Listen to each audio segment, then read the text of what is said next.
সরকার বদলের জল্পনার পেছনের খেলোয়াড় হিসেবে নাম উঠে এসছে ত্রিশক্তির, তিন পরাশক্তি।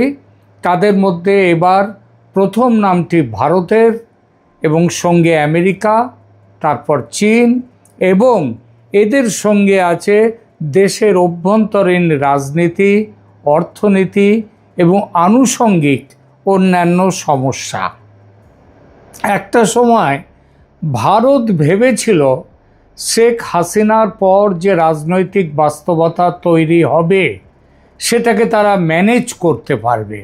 ভেবেছিল নতুন ক্ষমতার বিন্যাস হয়তো বিতর্কিত হবে, কিন্তু শেষ পর্যন্ত বাংলাদেশে এমন এক রাজনৈতিক কাঠামো ফিরবে যা অন্তত স্থিতিশীল হবে, অন্তর্ভুক্তিমূলক হবে, মানে সমস্ত রাজনৈতিক দলকে সেখানে নিয়ে আসা যাবে, আর ভারতের মৌলিক নিরাপত্তার স্বার্থকে যা আঘাত করবে না। কিন্তু আজ প্রশ্ন উঠছে, ভারতের সেই হিসাব কি ঠিকঠাক চলছে নাকি ভেঙে পড়ছে? কারণ যে সরকারকে ঘিরে এত প্রত্যাশা ছিল, সেই তারেক রহমান কেন্দ্রিক ক্ষমতা কাঠামো এখন ক্রমেই ব্যর্থতার প্রতীকে পরিণত হচ্ছে, এমন কথাই শোনা যাচ্ছে রাজনৈতিক মহলে।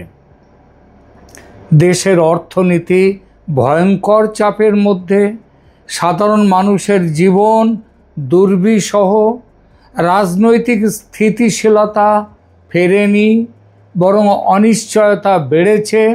আর এর মধ্যেই সবচেয়ে বড় দুশ্চিন্তার জায়গা, সেটা ভারতের কাছে তো বটেই, সেটা হলো বাংলাদেশের তারেক রহমান সরকারের চীনের দিকে ক্রমশ বেশি ঝুঁকে পড়ার ইঙ্গিত। অর্থাৎ দিল্লি যে কারণে এতদিন বাংলাদেশকে কৌশলগতভাবে গুরুত্বপূর্ণ মনে করেছে, আজ সেই প্রতিটি কারণই আবার সামনে ফিরে আসছে। কারণ বাংলাদেশ ভারতের কাছে শুধু একটি প্রতিবেশী দেশ নয়, বাংলাদেশ ভারতের উত্তর পূর্বাঞ্চলের নিরাপত্তার সঙ্গে সরাসরি জড়িত। আসাম, ত্রিপুরা, মেঘালয়, মিজোরাম সহ 7 সিস্টার্স ও সিকিম, এই পুরো অঞ্চলের স্থিতিশীলতা, যোগাযোগ, বাণিজ্য, সীমান্ত নিরাপত্তা সব কিছুর সঙ্গে বাংলাদেশের ভূমিকা গভীরভাবে জড়িয়ে আছে। ভারত কখনোই চায় না বাংলাদেশ এমন একটি ভূখণ্ডে পরিণত হোক যেখান থেকে বিচ্ছিন্নতাবাদী, জঙ্গি বা মৌলবাদী শক্তি নতুন করে মাথা চাড়া দিতে পারে। ভারত এটাও চায় না চীন বাংলাদেশকে ব্যবহার করে পূর্ব দিক থেকে একটি দীর্ঘমেয়াদী কৌশলগত চাপ তৈরি করে। আর এই জন্যেই যে মোহাম্মদ ইউনূসের সরকারের চূড়ান্ত বিরোধিতায় চলে এসেছিল ভারত, এবং ভারতের চাপে আমেরিকাকে পর্যন্ত বাধ্য হয়ে মোহাম্মদ ইউনূস সরকারকে পরিবর্তন করতে বাধ্য হয়। নির্বাচনে ভারতের যে প্ল্যান, সেই প্ল্যানে সায় দিতে বাধ্য হয় আমেরিকা। আর এই কারণেই শেখ হাসিনার আমলে দিল্লি স্বস্তিতে ছিল, কারণ সেই সময় ভারত মনে করত অন্তত ঢাকার সঙ্গে নিরাপত্তা, সীমান্ত, কৌশলগত বিষয়ে তার একটি নির্ভরযোগ্য বোঝাপড়া আছে। উত্তর পূর্বের বিচ্ছিন্নতাবাদী গোষ্ঠীগুলোর বিরুদ্ধে ব্যবস্থা নেওয়া, সীমান্ত নজরদারি, ট্রানজিট, সংযোগ প্রকল্প, বিদ্যুৎ সহযোগিতা, ডিজেল, সব মিলিয়ে ভারত বাংলাদেশ সম্পর্ক তখন দিল্লির কাছে একটি সাফল্যের গল্প ছিল। আর বাংলাদেশও তার সুফল পেয়েছে। বাংলাদেশে দারিদ্র দূরীকরণ প্রকল্প বিপুলভাবে বেশ সফল হয়েছিল। তার পেছনে ছিল দেশের আপাত শান্তি, ভারতের সাথে সমঝোতা। কিন্তু তারপর পাল্টে যায় সমীকরণ, পতন হলো শেখ হাসিনা সরকারের। আর সেই সরকারের পতনের পেছনে ভারত এবং আমেরিকার ভূমিকা আগে শুধু আমেরিকার ভূমিকা দেখা হতো, এখন ভারতের ভূমিকা আছে বলে এনায়েত কবির তার একটি সাম্প্রতিক লেখায় তিনি এগুলো দিয়েছেন। আমি সেটা নিয়েও এই প্রতিবেদনে অন্য একটি প্রতিবেদন করেছি আমার চ্যানেল। সবচেয়ে বড় প্রশ্ন হলো, শেখ হাসিনা সরকারের পতন ঠেকাতে ভারত কেন দৃশ্যমানভাবে এগিয়ে এলো না? এর উত্তর খুব সহজ এবং সরল বা সোজা নয়। অনেক বিশ্লেষক মনে করেন দিল্লি বুঝেছিল বাংলাদেশের মানুষের অভ্যন্তরীণ ক্ষোভ এতটাই গভীর হয়েছিল যে হাসিনা সরকারের বিরুদ্ধে, যে প্রকাশ্য হস্তক্ষেপ করলে তা উল্টো ভারতের বিরুদ্ধে জনরোষে পরিণত হতে পারে। কারণ এমনিতেই বাংলাদেশের মানুষের মধ্যে একটা ভারত বিরোধী মানসিকতা রয়েছে, সেটা আরও ভয়ঙ্কর বেড়ে যেতে পারত। কেউ কেউ মনে করেন ভারত ভেবেছিল নতুন এক ক্ষমতার ভারসাম্য তৈরি হবে, যেটা হয়তো হাসিনা যুগের মতো ভারতের ঘনিষ্ঠ হবে না, কিন্তু একেবারে শত্রুও হবে না। আবার এমন ব্যাখ্যাও কিছু কিছু জায়গা থেকে মানুষ দিয়েছেন, বিশ্লেষকরা, যে দিল্লির আশা ছিল বাংলাদেশে মোহাম্মদ ইউনূসের সরকারের পতনের পর অন্তত একটি গ্রহণযোগ্য, অংশগ্রহণমূলক, অপেক্ষাকৃত সুস্থ রাজনৈতিক কাঠামো ফিরবে, যেটা শেখ হাসিনার আমলেও ছিল না সেভাবে। আবার চীনের সঙ্গে হাসিনা সরকারের ক্রমবর্ধমান বাণিজ্য, অর্থনৈতিক সম্পর্ক ভারত এবং আমেরিকা এই দুই শক্তির কাছে গ্রহণযোগ্য হয়ে ওঠেনি। তাই হাসিনা সরকারের পতন ভারত না চাইলেও পরবর্তী সরকারের সঙ্গে কাজ চালানো গোছের সম্পর্ক তৈরি হওয়ার একটা বাসনা এবং বাংলাদেশের মানুষের মন থেকে ভারত বিরোধিতার পরিমাণ কমাতে শেখ হাসিনার পেছনে সেভাবে দাঁড়ায়নি ভারত। কিন্তু এখন স্পষ্ট ভারতের সেই আশার বড় অংশই অপূর্ণ। এখানেই নাটকীয় মোড়। ভারত যেটাকে হয়তো নিয়ন্ত্রিত পরিবর্তন ভেবেছিল, সেটাই কি এখন অনিয়ন্ত্রিত ঝুঁকিতে পরিণত হচ্ছে? তারেক রহমানকে কেন্দ্র করে যে সরকার বা ক্ষমতা কাঠামো দাঁড়িয়েছে বলে আলোচনা চলছে, সেটিকে নিয়ে এখন তিনটে বড় অভিযোগ সামনে আসছে এবং সেই অভিযোগগুলো ক্রমশই কিন্তু খুব শক্ত হচ্ছে। প্রথমত, রাজনৈতিক অন্তর্ভুক্তি বাড়েনি, বরং বিভাজন আরও বেড়েছে। ব্যাখ্যার প্রয়োজন নেই, কারণ আওয়ামী লীগের মতো যে নিরপেক্ষ সেকুলার, আপাত সেকুলার যে শক্তি, রাজনৈতিক শক্তি, তাকে বাইরে আইন করে বাইরে বের করে দিয়েছে তারেক রহমান সরকার। দ্বিতীয়ত, প্রশাসনিক দক্ষতা ও অর্থনৈতিক ব্যবস্থাপনায় ব্যর্থতা সাধারণ মানুষের ক্ষোভ বাড়িয়েছে ভয়ঙ্করভাবে তারেক রহমান সরকারের বিরুদ্ধে। তৃতীয়ত, কৌশলগত ভারসাম্য রক্ষা না করে তারেক রহমান সরকার চীনের সঙ্গে ঘনিষ্ঠতা বাড়ানোর পথে হাঁটছে, এই ধারণা ক্রমশ শক্তিশালী হচ্ছে দিল্লির ক্ষমতার বৃত্তে। এই চিত্রটি ভারতীয় কৌশলবিদদের চোখ দিয়ে দেখুন। দিল্লি যদি দেখে বাংলাদেশে এমন একটি সরকার বসেছে যে সরকার অর্থনীতি সামলাতে পারছে না, জনরোষ নিয়ন্ত্রণ করতে পারছে না, রাজনৈতিক বৈধতা জোরদার করতে পারছে না, দেশের শান্তি ফেরাতে পারছে না, আর সেই দুর্বলতা ঢাকতে চীনের দিকে ঝুঁকছে, তাহলে কি ভারত নিশ্চুপ বসে থাকবে? না, সম্ভাবনা খুব কম। কারণ ভারতের কাছে বাংলাদেশের তিনটি জিনিস একসঙ্গে গুরুত্বপূর্ণ: স্থিতিশীলতা, নিরাপত্তা এবং কৌশলগত ভারসাম্য। আর এখন যদি এই তিনটি একসঙ্গে নড়ে যায়, তাহলে দিল্লি নতুন করে হিসাব করবেই। বিশেষ করে চীনের প্রসঙ্গে তো বটেই। চীন শুধু রাস্তা বানায় না, শুধু ঋণ দেয় না, শুধু অবকাঠামো গড়ে না, চীন প্রভাব তৈরি করে, নির্ভরতা তৈরি করে, রাষ্ট্রযন্ত্রের উপর দীর্ঘমেয়াদী কৌশলগত চাপ তৈরি করে। বন্দর, বিদ্যুৎ, যোগাযোগ, প্রযুক্তি, প্রতিরক্ষা, একবার যদি এসব খাতে চীন গভীর প্রবেশ করার পথ তৈরি করে ফেলে, গভীরভাবে প্রবেশ করে, তাহলে সেটি আর কেবল ব্যবসা থাকে না, সেটি হয়ে ওঠে ভূ রাজনীতি। আর ভারত এই ভাষা খুব ভালো করেই বোঝে।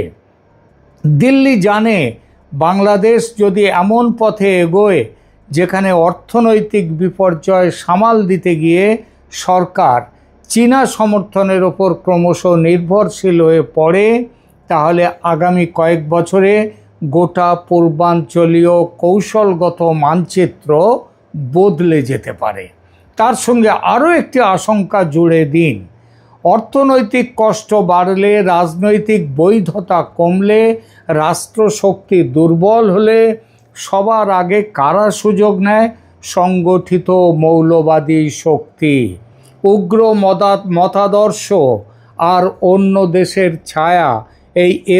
এই মৌলবাদী শক্তির যেসব ছায়া নেটওয়ার্ক, তারা শক্তিশালী হয়। দক্ষিণ এশিয়ার ইতিহাস বারবার সেটাই দেখিয়েছে। ভারত এই দিকটা কখনো হালকাভাবে দেখে না, দেখতে পারে না।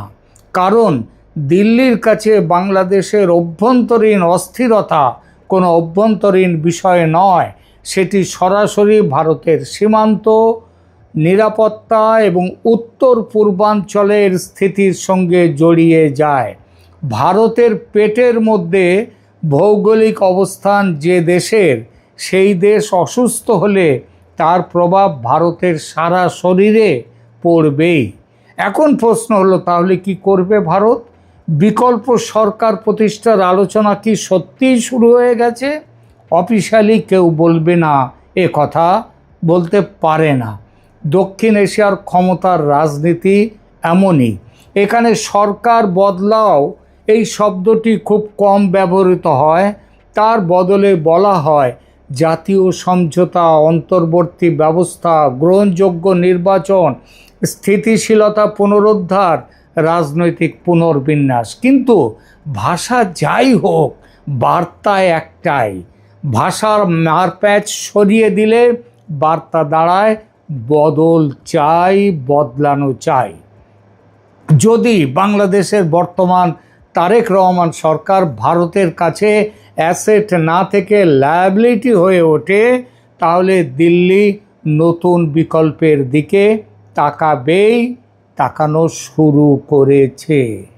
যদি বর্তমান কাঠামো জনরোষ, অর্থনৈতিক সংকট আর কৌশলগত বিভ্রান্তিতে ডুবে যায়, তাহলে কি ক্ষমতার নতুন সমীকরণ তৈরি হবে? যদি চীনের দিকে অতিরিক্ত ঝুঁকে পড়া স্পষ্ট হয় বাংলাদেশের, তাহলে কি ভারতের ধৈর্যের সীমা ফুরোবে? এই প্রশ্নগুলো এখন আর কেবল রাজনৈতিক গুঞ্জন নয়, এগুলো ধীরে ধীরে কৌশলগত আলোচনার কেন্দ্রে উঠে আসছে। তবে আর একটা বাস্তবতাও আছে, সেদিকেও ধ্যান দিতে হবে। ভারত খুব ভালো করেই জানে বাংলাদেশে প্রকাশ্যভাবে কাউকে বসানো যায় না। যে সরকারকে ভারত ঘনিষ্ঠ বলে চিহ্নিত করা হবে, তার বিরুদ্ধে জনমত তৈরি করা খুব সহজ। ফলে দিল্লি যদি কোনো নতুন সমীকরণ খোঁজে, সেটি হবে আড়ালে, ধাপে ধাপে এবং এমনভাবে যাতে দেখানো যায় সব কিছুই বাংলাদেশি রাজনৈতিক বাস্তবতার স্বাভাবিক ফল। অর্থাৎ লক্ষ্য হতে পারে ব্যক্তি নয়, একটি কাঠামো। এমন একটি কাঠামো যেখানে সরকার বদলালেও রাষ্ট্রের কৌশলগত দিক চিহ্ন পুরোপুরি পাল্টায় না। এমন একটি কাঠামো যেখানে চীনের প্রভাব সীমাবদ্ধ থাকবে। এমন একটি কাঠামো যেখানে মৌলবাদী শক্তি রাষ্ট্র ক্ষমতার দরজায় পৌঁছতে পারবে না। এবং এমন একটি কাঠামো যেখানে ভারত অন্তত নিশ্চিত থাকবে বাংলাদেশ ভারতের নিরাপত্তা সমস্যার উৎস হবে না। কিন্তু এখানেই সবচেয়ে কঠিন সত্যটা সামনে আসে, বাংলাদেশের মানুষ কি এসব ভূ রাজনৈতিক হিসাব নিয়ে মাথা ঘামায়? সাধারণ মানুষকে দিল্লির নিরাপত্তা, বেজিংয়ের কৌশল বা আঞ্চলিক ভারসাম্যের তত্ত্ব নিয়ে দিন কাটায়? না, সাধারণ মানুষ ভাবে তাদের বাজার দর নিয়ে, চাকরি নিয়ে, তাদের চিকিৎসা নিয়ে, বিদ্যুৎ, জ্বালানি, আয়, নিরাপত্তা, ভবিষ্যৎ এসব নিয়ে। তারা এমন সরকার চায় যে সরকার অন্তত জীবনটাকে সহনীয় করে তুলবে, সন্ত্রাসমুক্ত, শান্তির জীবন, আইনের শাসন। আর এখানেই তারেক রহমান সরকারের সবচেয়ে বড় ব্যর্থতা, যদি বর্তমান অভিযোগগুলো সত্যি হয়। কারণ রাজনৈতিক স্লোগান দিয়ে কিছু সময় টিকে থাকা যায়, কিন্তু খালি পেট, ভাঙা অর্থনীতি, অকার্যকর প্রশাসন আর অনিশ্চিত ভবিষ্যৎ নিয়ে দীর্ঘদিন শাসন টিকিয়ে রাখা যায় না। যে সরকার জনগণকে স্বস্তি দিতে পারে না, সে সরকার বাইরে যত সমর্থনই পাক, ভেতরে ভেতরে ফাঁপা হয়ে যায়। যে সরকার স্থিতিশীলতা আনতে পারে না, সে সরকার কৌশলগত অংশীদারের কাছেও বোঝা হয়ে ওঠে। আর যে সরকার ভারসাম্য না রেখে একদিকে হেলে পড়ে, সে সরকার শেষ পর্যন্ত নিজের পতনের বীজ নিজেই বোনে। সুতরাং আজ বাংলাদেশের রাজনীতিতে আসল প্রশ্ন একটাই, ক্ষমতায় কে আছে সেটা নয়, টিকতে পারবে কে ক্ষমতায়, সেটাই প্রশ্ন। ভারতের এবং আমেরিকার কাছে দরকার এমন সরকার যে দিল্লির নিরাপত্তার স্বার্থের বিরুদ্ধে যাবে না, ওয়াশিংটনের নিরাপত্তার স্বার্থ দেখবে। চীনের কাছে দরকার এমন সরকার যে বেজিংকে আরও গভীর প্রভাবের সুযোগ দেবে। আর বাংলাদেশের জনগণের কাছে দরকার এমন সরকার যে তাদের জীবনকে বিপর্যয় থেকে টেনে তুলবে। এই তিন চাহিদার সংঘর্ষেই আজকের বাংলাদেশের রাজনীতির কেন্দ্র।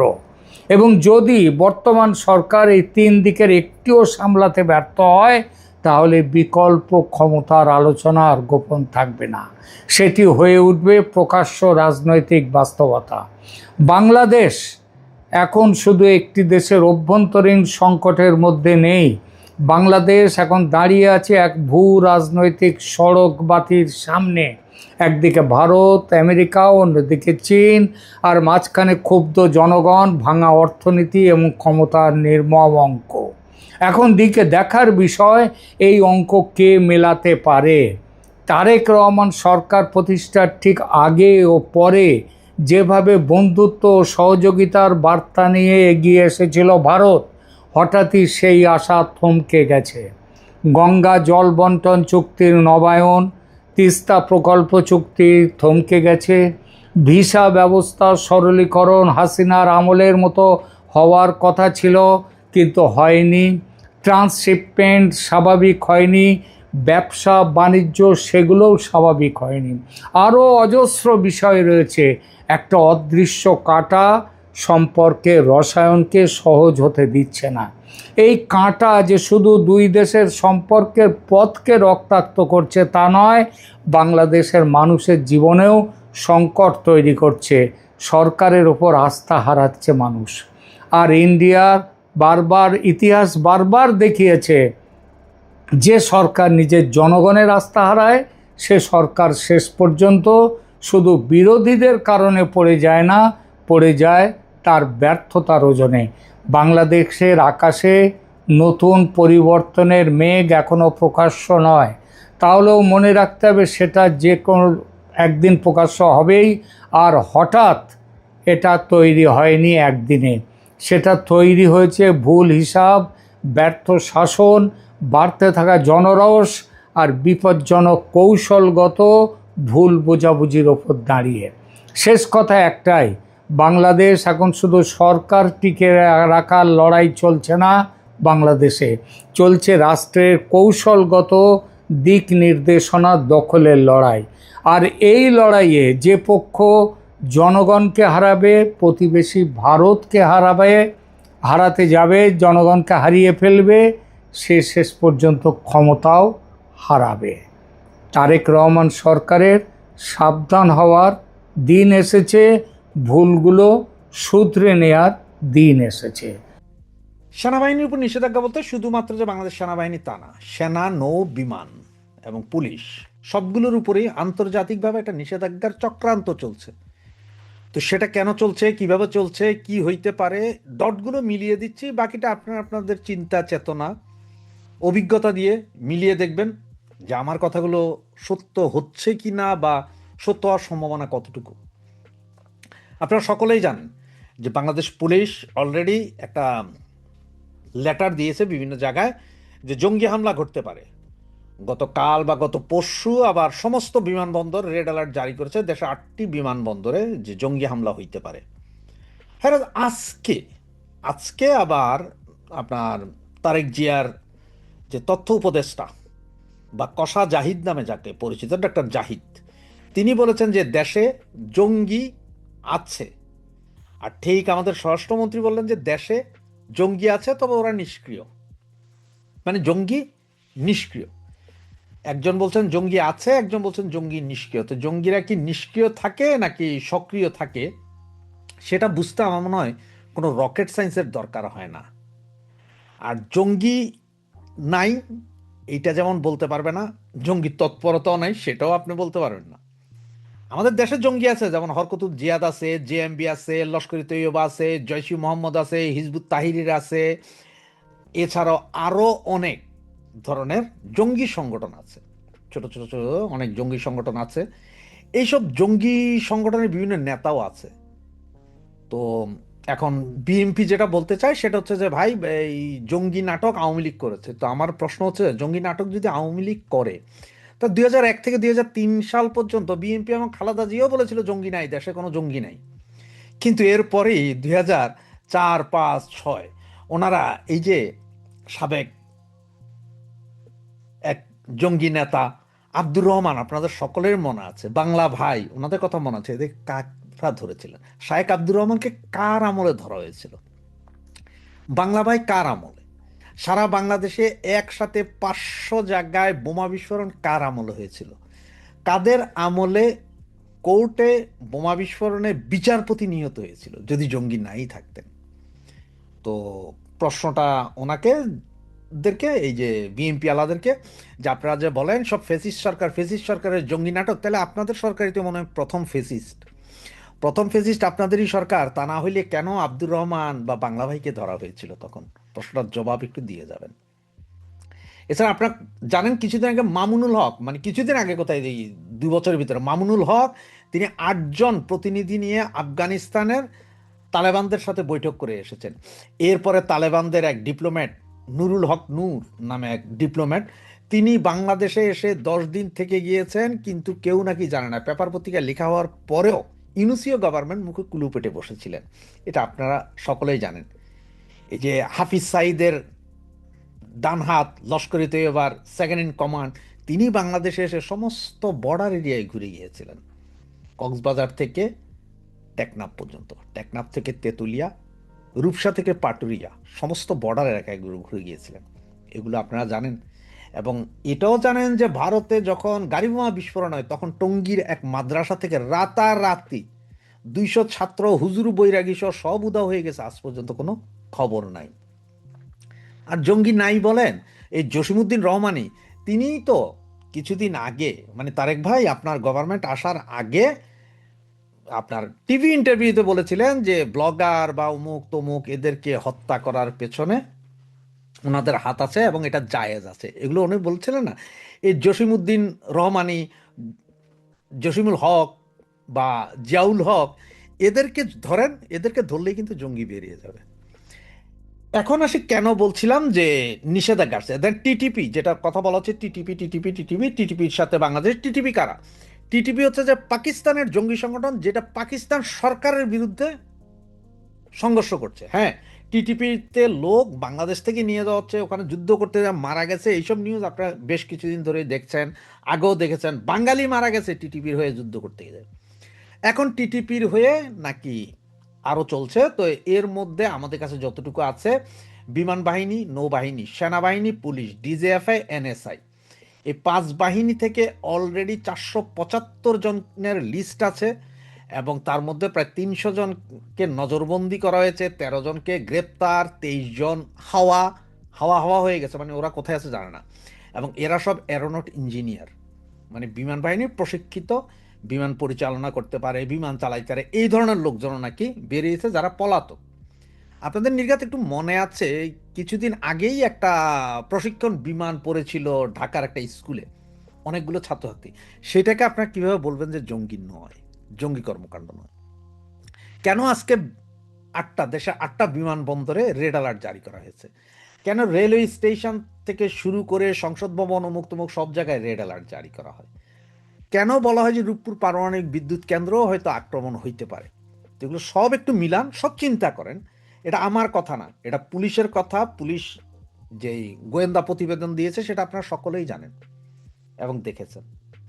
গতকালকে সম্ভবত এখনই সময় একটা টিভি, আজকে অবশ্য কালের কণ্ঠ থেকে শুরু করে বিজনেস স্ট্যান্ডার্ড, প্রথম আলো সবাই দিয়েছে, এক রিক্সাম্যান ড্রাইভার ডেলিভারি দিতে না পারে একটা ছোট্ট প্যাকেট, সেটাকে কেটে করেছে যে কিছু আছে কিনা, যখনই সেটা খুললো, খোলার পরে বিস্ফোরণে তিনি আহত। তো এইটা তো হয়তো সিমটম। এই ধরনের হয়তো কুরিয়ার সার্ভিসের মাধ্যমে বড় বড় প্যাকেট পাঠানো হবে, কোথাও পাঠানো হবে, ধরেন স্কুল কলেজ মাদ্রাসা বা সরকারি অফিস আদালতে, সেখানে নেওয়া হবে, বা কোনো একটা cartoon station, bus station, railway station বা বিমানবন্দরে কোথাও এক কোনায় পড়ে আছে, আপনি জানেন না। আমরা বাঙালি তো অতি উৎসাহে যাইয়া বাস কাইটা খুলে দেখলাম যে শালা কার কার্টুন না কার কার্টুন ফালায় রাখছে, একটু খুলে দেখি, খুলে দেখতে যাইয়াই ব্লাস্ট হইলো, শত শত লোক মারা গেল। হইতে পারে না। তা কেন বলছি যে এই নিষেধাজ্ঞা আসবে, তার কারণ কি দেখেন, টিটিপি কথা আগেই বলেছি আপনার, টিটিপি হচ্ছে যে আপনার পাকিস্তানের জঙ্গি সংগঠন, যারা পাকিস্তান সরকারের বিরুদ্ধে লাগছে। আর আমাদের দেশে যে টিটিপির জঙ্গি আছে এবং টিটিপি রিক্রুটমেন্ট হচ্ছে, এই দিয়েছে কারা? পাকিস্তানের গোয়েন্দা সংস্থা। এটা একদম সরাসরিভাবে আমেরিকার একটা চাল হইতে পারে। তার কারণটা কি বলি এখন, হামে রুগী মারা যাচ্ছে, এগুলো নিয়ে যখন সারা বাংলাদেশের মানুষ চিল্লাচিল্লি করছে, সরকার চুপ। এরপরে এই চুক্তি, আমেরিকার সাথে এই চুক্তি নিয়েও যখন কথাবার্তা সারা দেশের মানুষ বলছে, তখন সরকার চুপ। চুপ হয়ে আছে বুদ্ধিজীবীরাও, কেউ কথা বলছে না। আর এগুলো নিয়ে দেশের জনগণ যাতে খেপা না যায়, দেশের জনগণকে অন্যদিকে দৃষ্টি সরানোর জন্য হইতে পারে যে এই টিটিপি আছে। আর এই জিনিস দেখাইতে পারলেই তাদের সেই ব্যর্থ রাষ্ট্র পরিণত করা। তার মানে জাতিসংঘের শান্তিরক্ষী মিশনে বাংলাদেশের যেসব সেনা গোয়েন্দা কর্মকর্তারা যায়, পুলিশ যায়, তাদের উপর একটা নিষেধাজ্ঞা আসবে যে তোমার দেশে এত জঙ্গি, তোমার দেশে জঙ্গি ধরা হয়, তোমার দেশের সেনাবাহিনী, নৌবাহিনী, বিমান বাহিনী, পুলিশের ভিতরে জঙ্গি ধরা হয়, তুমি কিভাবে আরেক দেশে যে জঙ্গি নিধন করবা? সুতরাং তোমার যাইতে হবে না বাবা, তুমি তোমার দেশ সামলাও, তুমি একটা ব্যর্থ রাষ্ট্র, তুমি রাষ্ট্রই ব্যর্থ, তোমার দেশের লোক নিয়ে কই থেকে যাবো? আপনি দেখছেন শান্তিরক্ষী বাহিনীতে আফগানিস্তান, সিরিয়া, ইরাক, ইরান, এখান থেকে কোনো সেনা নিতে নেয় না। তার কারণ হচ্ছে ওরা ব্যর্থ রাষ্ট্র। সুতরাং আমাদের বাংলাদেশটাকে টোটাল ব্যর্থ রাষ্ট্র করার জন্য এই সামরিক বাহিনীর ভেতরে একটা অংশ আছে যারা জঙ্গি তৎপরতা চালায়, এবং এমন একটা পরিস্থিতি সৃষ্টি করছে যাতে একটা নিষেধাজ্ঞা চলে আসে, এবং যে কোনো মুহূর্তে নিষেধাজ্ঞাটা আসতে পারে। সেই নিষেধাজ্ঞা আসলে এটা ব্যর্থ রাষ্ট্রে পরিণত হবে। এরপরে আমেরিকান ডিপ স্টেট সহ পাইকারা যা যা করার তাই করতে পারবে। আপনার আফগানিস্তানে সেই লোকের মৃতদেহ হয়তো দেখেছেন, কিভাবে খালে পাওয়া গেল, ওনারা কারা? আজকে এক ভারতীয় মহিলাকে হত্যা করা হইল, রাস্তায় পিটে মারা হইল বাংলাদেশে, ঢাকায়। এরা কারা? সবকিছু মিলান, সবকিছু বোঝেন, বোঝার পরে হয়তো বুঝতে পারবেন যে আসলে কেন বলছি যে এটা নিষেধাজ্ঞার পায়তারা চলছে বাংলাদেশের উপরে, সামরিক বাহিনীর উপরে, বাংলাদেশের উপরে সামরিক বাহিনীর উপরে আন্তর্জাতিক জাতিসংঘের একটা নিষেধাজ্ঞা চড়াইয়ে দেওয়ার প্ল্যান আগে ছিল, পারে নাই, বিভিন্ন সময়ে চেষ্টা করেছে, পারে নাই, তবে এবার সফল হবে। তার কারণ হচ্ছে যে এবার ঠিক বাংলাদেশ সামরিক বাহিনী বা বাংলাদেশের গোয়েন্দা সংস্থা আইএসআই এর, পাকিস্তান ইন্টেলিজেন্স ব্রাঞ্চের বড়ি অলরেডি গিলা শুরু করেছেন। ওনারা পাকিস্তান ইন্টেলিজেন্স সার্ভিসের গোয়েন্দা রিপোর্টে টিটিপি আছে বলছেন, কিন্তু আমি বলবো বাংলাদেশের টিটিপি থাক না থাক, হয়তো অল্প বিস্তর থাকতে পারে, তবে এরা আমাদের সংসদ ভবন বা কোথাও হামলা করবে না।